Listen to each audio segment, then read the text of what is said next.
So yun guys, dito naman tayo sa side area. So kunin natin yung pinaka guide niya dito sa pinaka gilid. Ito na yan.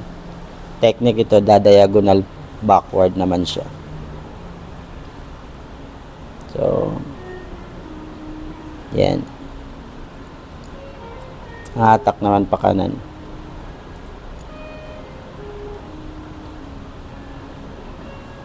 Pero yung bilog dito lang. Tapos ito, wala siyang sobra, no?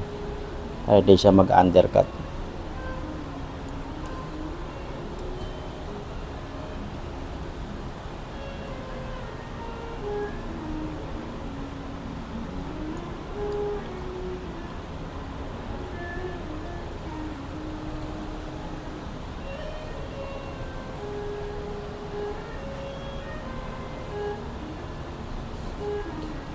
Dila. Pag ganito pala guys, ewan ko lang kung masusundan nyo. Pagdating dito sa gilid, diba ako na nyo ng konting-konti lang dito sa gilid para wala siyang, ito yung pinaka-guide natin. So yan, ikakat natin, diagonal back yan. Yan, diagonal back. Kasi head shape tayo eh. Kaso, problema, pagdating mo dito sa taas, naka-diagonal back ka pa din. Kaso meron tong twist. Pagdating dito sa harap, naka-diagonal forward naman yung cutting natin. Napakita ko sa inyo.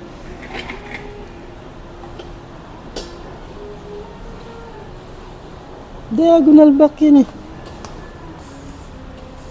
So naka-mix to guys pag ganitong gupit. Pagdating sa gilid, ito naka-diagonal back. Pagdating dito, hindi natin siya pwedeng ida-diagonal back kasi mangyayari, maubos to.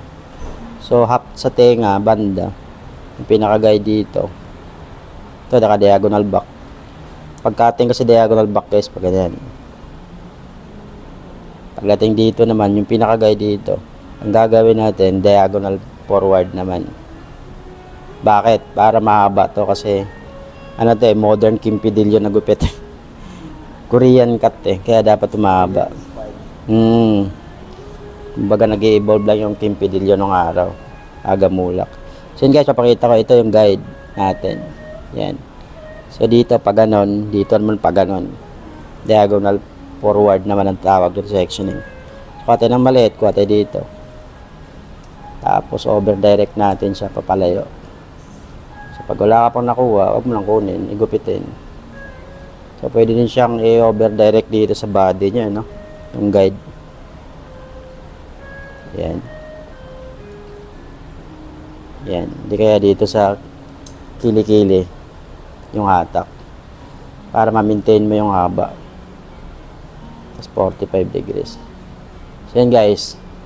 Pagdating dito, ang shape niyan kasi, dapat dito hindi siya pabilog, pa B-shape. Tapos ito volume.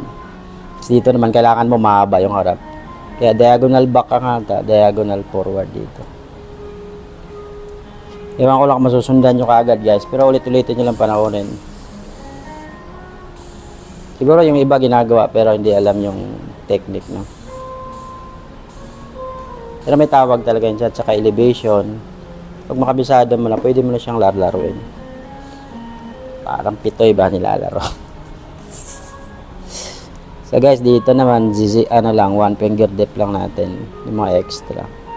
Kasi ayaw natin masira yung volume. Yan. Diagonal back yan. Tapos cut natin yung mga sobra-sobra.